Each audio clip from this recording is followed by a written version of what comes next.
Toujours au cœur du 5e congrès des experts comptables de l'UEMOA et votre télévision Truc TV, toujours dans sa dynamique, vous propose des interviews avec des personnalités aussi variées les unes que les autres et toujours avec une expertise dans leur domaine qu'est la comptabilité.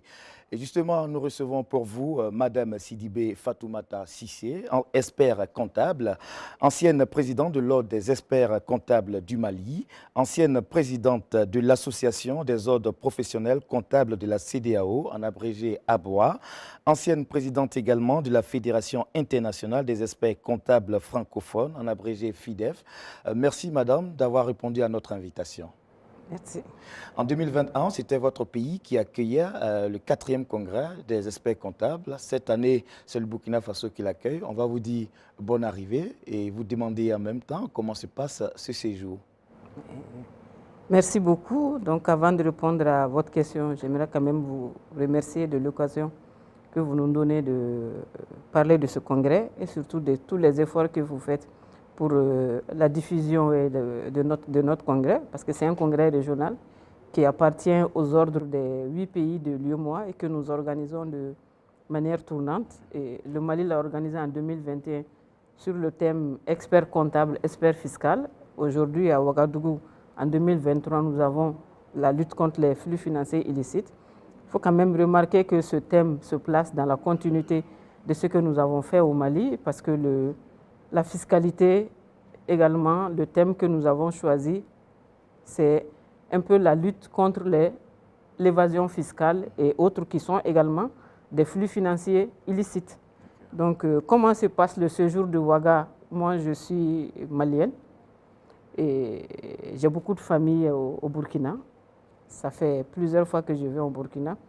Et je vous répondrai que c'est comme si je n'ai pas voyagé. D'accord. Quand je suis à Ouagadougou, c'est comme si je suis à Bamako. Et j'aimerais profiter de votre micro quand même pour remercier les membres de l'Ordre des experts comptables du Burkina et surtout le président, mon petit frère Yacouba Traoré, de l'accueil et de l'honneur qui m'ont été faits quand même depuis que je suis là dans le cadre de ce congrès. C'est vrai que ce sont mes petits frères, je suis la grande sœur. J'ai été vraiment traitée en grande sœur avec tous les honneurs que cela mérite et je voudrais quand même profiter de votre micro pour leur dire merci. Voilà. Et rassurez-vous, vous serez également traité comme cette grande sœur dans ce fauteuil où vous êtes installé pour le compte de Truc TV. Et justement, un thème aussi important, vous l'avez dit, expert comptable, lutte contre les flux financiers illicites. Et dans la dynamique, vous développez un thème, éthique et déontologie de l'expert comptable à l'épreuve de la lutte contre les flux financiers illicites. Alors, tout de suite à chaud, comment est-ce que cette éthique et cette déontologie de l'expert comptable peut permettre de lutter contre ces flux illicites? Voilà, nous sommes déjà, je ne sais pas, nous sommes une profession réglementée, très fortement encadrée, parce que nous sommes regroupés au sein d'un ordre professionnel et créé par une loi nationale avec des devoirs et des obligations. Et notre mission en tant qu'expert comptable, les gens ne le savent pas, mais nous sommes un maillon essentiel du développement économique de nos pays. Parce que notre mission, c'est surtout de garantir la sécurité des relations financières, que ce soit au niveau du pays ou au-delà du pays. En tout cas, tout ce qui concerne les relations financières des acteurs économiques de nos pays, à l'interne et à l'externe, de garantir la fiabilité et la sécurité de ces relations pour que, justement, favoriser le développement et l'émergence de nos pays. Donc, vous voyez déjà la lourde responsabilité que la loi nous donne à ce niveau. Donc nous travaillons à la fois, nous conseillons les États, les entreprises et tous les secteurs, même les associations. Partout où il y a de l'information financière qui est produite, nous intervenons. Et nous intervenons soit pour aider à produire cette information, pour que justement les failles qu'elles peuvent contenir soient en tout cas le plus minimisées ou bien même éradiquées, mais également nous intervenons dans la validation en tant que commissaire aux comptes pour la certification des informations que nous n'avons pas produites, mais nous vérifions quand même qu'elles répondent aux critères de fiabilité souhaités par nos États avant qu'elles ne soient diffusées. Parce que c'est très important. Le vecteur essentiel aujourd'hui des relations financières, des transactions, c'est la comptabilité, c'est l'information financière. Donc c'est pour cela que nos États nous ont créés en ordre. On aurait pu nous laisser en association Mais vous l'avez dit, la question va se poser. La question de l'éthique et de la déontologie allait se poser en ce moment, puisque nous tournerons en roue libre, sans contrôle, en association. Nos États ont dit non. Nous vous donnons la mission générale économique, une mission d'intérêt général de sécurisation des relations financières, et nous vous prenons en tant qu'établissement, institution de l'État, avec des obligations. Autrement dit, je peux vous dire que nous avons aujourd'hui un mandat délégué de l'État pour exercer une profession, même si par ailleurs, la loi nous donne quand même notre indépendance et notre libre arbitre pour exercer cette profession. Donc, l'éthique et la déontologie, justement, parce que compte tenu de notre importance et du rôle important que nous jouons, est très important dans notre profession. Parce que je peux être expert comptable, faire les études, avoir la compétence. Si je n'ai pas l'éthique et la déontologie nécessaires, est-ce que je respecterai les conditions qu'il faut pour que l'information dont tout le monde a besoin soit fiable? S'il n'y a pas l'éthique et la déontologie, je peux me comporter aujourd'hui comme ceux qui exercent ma profession de manière illégale, qui eux ne sont pas soumis à ces mêmes règles que nous. Donc aujourd'hui, les flux financiers illicites, nous savons tous quel est leur impact négatif sur le développement de nos pays. Il y a un rapport des Nations Unies qui dit que l'Afrique perd en moyenne 88,6 milliards de dollars par an du fait des flux financiers illicites, et ce montant correspond au montant de l'aide au développement que nous recevons. Autrement dit, s'il n'y a pas aujourd'hui les flux financiers illicites, nous n'avons pas besoin de l'aide au développement. C'est parce qu'il y a trop de fuites de ressources du fait de plusieurs activités, de l'évasion fiscale, de la corruption, du blanchiment, du financement du terrorisme. Il y a aujourd'hui plusieurs vecteurs des flux financiers illicites dont, justement, nous devons aider nos États à combattre pour que, au moins, la perte, on ne peut pas dire on va la résorber immédiatement, pour que petit à petit, quand même, ces phénomènes soient atténués et que les revenus qui reviennent à l'État, pour que l'État puisse assurer son rôle régalien des services sociaux, des services de base aux populations, puissent être réalisés. Donc, c'est pour ça que nous avons des règles d'éthique et de déontologie. Ces règles, déjà, dès lors que nous sommes créés, la loi le dit, nous devons mettre en place des règles d'éthique et de déontologie, de régulation de la profession qui doivent être validées par l'État. Mais aujourd'hui, nous avons une chance. Nous avons une fêtière mondiale des experts comptables qui s'appelle la Fédération internationale des experts comptables, IFAC, qui a pris le relais de nos États pour la régulation de nos professions et qui a édicté encore des règles d'éthique et de déontologie plus rigoureuses pour enfin que, justement, la profession comptable joue le rôle qui est attendu d'elle au niveau national, mais également au niveau mondial. Voilà. À vous entendre, incontestablement, cette éthique et déontologie peut permettre de lutter contre ces flux. Mais ça, c'est quand on est dans le secteur formel, quand on arrive à tracer. Mais est-ce qu'on n'arrive pas à matérialiser, c'est-à-dire ce qui est dans l'informel? Comment on fait? Mais justement, vous avez touché le nœud du problème. C'est l'informel qui est aujourd'hui le plus gros problème dans nos pays. Et justement, beaucoup de ces flux financiers illicites se retrouvent au niveau de l'informel. Parce que nous travaillons surtout avec le secteur formel. Et même là, quand même, dans le cadre de nos activités, il y a plusieurs types d'informels. Il y a des informels qui viennent nous contacter. Et quand ils décident de travailler avec nous, nous faisons d'abord de la sensibilisation pour qu'ils se formalisent, avec tous les avantages que la formalisation peut leur apporter par rapport à l'informel. Parce qu'il ne faut pas penser que l'informel, c'est les petits métiers seulement. Il y a des milliards qui sont brassés dans l'informel qui échappent à tout contrôle. Et notre rôle, c'est justement de sensibiliser ces acteurs économiques en leur disant quels sont les avantages pour eux d'être dans le secteur formel et justement pour atténuer l'effet de ces flux financiers.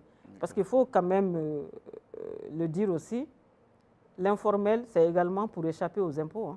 D'accord. Voilà. D'accord. Justement, dans d'autres sous-régions, il est clair, il est indéniable que ces flux illicites existent. Mais quels sont les pays dans lesquels on peut dire qu'on a le pic, c'est-à-dire le niveau le plus élevé? Bon, le niveau le plus élevé, je vais le dire quand même sur la base du dernier rapport d'évaluation nationale de nos pays. Les 3 pays qui sont sur la liste grise aujourd'hui, c'est le Sénégal, le Mali et le Burkina, dans notre sous-région. Ça ne veut pas dire que les autres sont clean, hein. Donc, en tout cas, ceux pour qui le niveau est très élevé, le constat a été fait que c'est nos 3 pays, le Sénégal, le Mali, le Burkina. Est-ce que quelque chose pourrait expliquer cela? Bon, quelque chose peut l'expliquer. Pour le Mali et le Burkina, vous savez quand même que nous sommes dans une situation de lutte contre le terrorisme. Également, l'un des vecteurs essentiels aujourd'hui des flux financiers illicites, c'est le financement du terrorisme. Donc, du fait de ce financement de ce terrorisme que nous ne parvenons pas à endiguer, draine beaucoup de ressources dont les origines sont illicites dans leur pays ou dont l'origine des fonds n'est pas licite, qui résulte d'activités illicites. Voilà. Alors, c'est clair, la chose elle est complexe parce que très souvent, ces flux illicites-là passent par des personnes qui eux-mêmes ont l'expertise et eux-mêmes peuvent parfois montrer les failles qu'il faut utiliser pour pouvoir faire passer ces flux-là.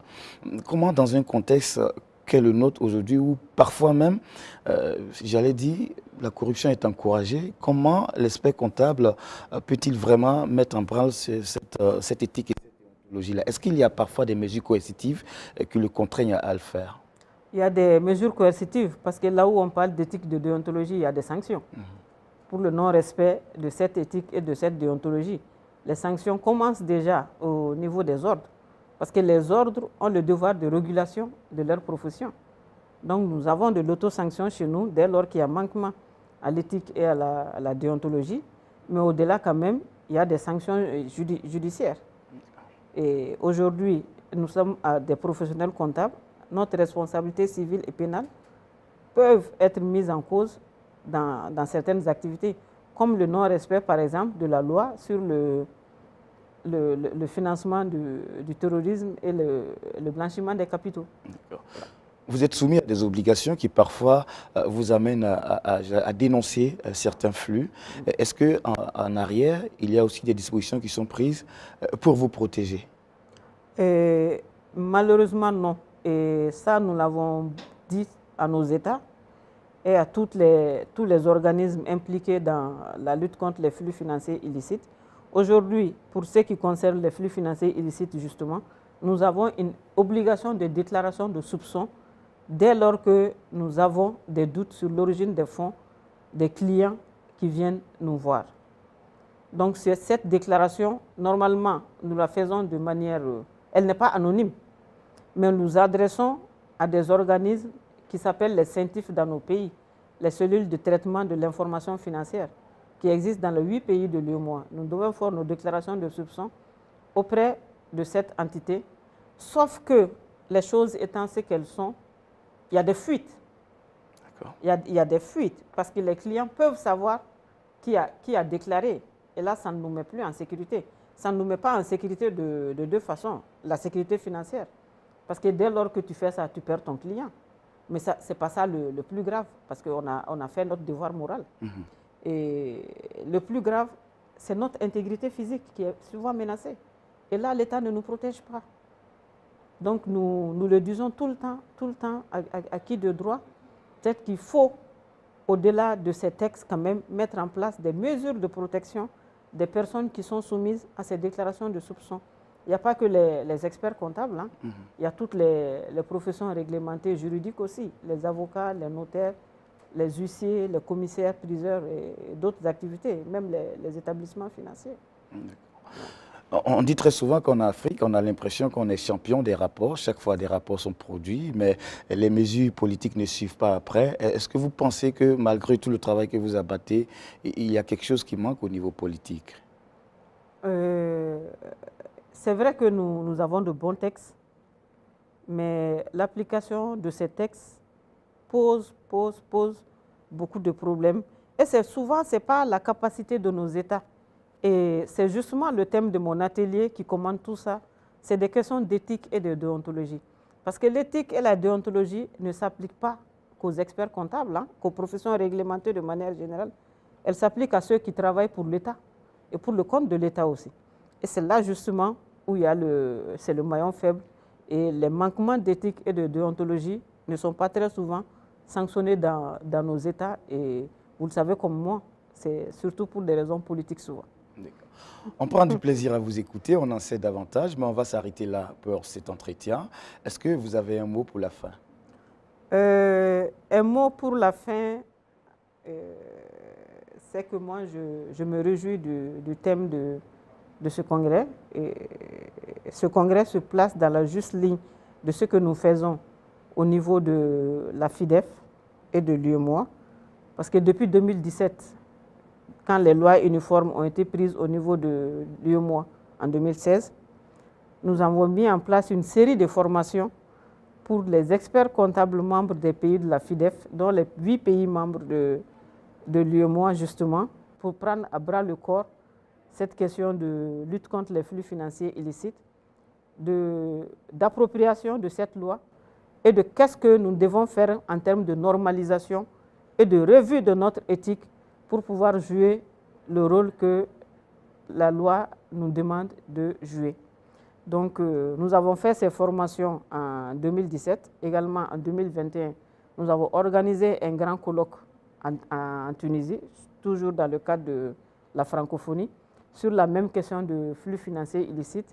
Et aujourd'hui, en 2023, nous sommes en congrès à Ouagadougou avec le même tome. C'est quand même pour vous dire l'importance de ce thème pour nous, experts comptables, et la volonté pour nous de jouer notre rôle justement dans la lutte contre ces flux financiers illicites. Merci beaucoup, Madame Sidibé Fatoumata Sissé. Vous êtes expert comptable, ancienne présidente de l'Ordre des experts comptables du Mali, ancienne présidente de l'Association des ordres professionnels comptables de la CEDEAO, ABOA, ancienne présidente de la Fédération internationale des experts comptables francophones, FIDEF. Merci d'avoir répondu à nos différentes questions et à très vite pour d'autres rendez-vous avec vous, téléspectateurs, toujours au cœur de ce 5e rendez-vous, du 5e congrès des experts comptable de l'UEMOA. À très vite. Et merci à vous également pour tout l'effort que vous faites pour nous. Merci.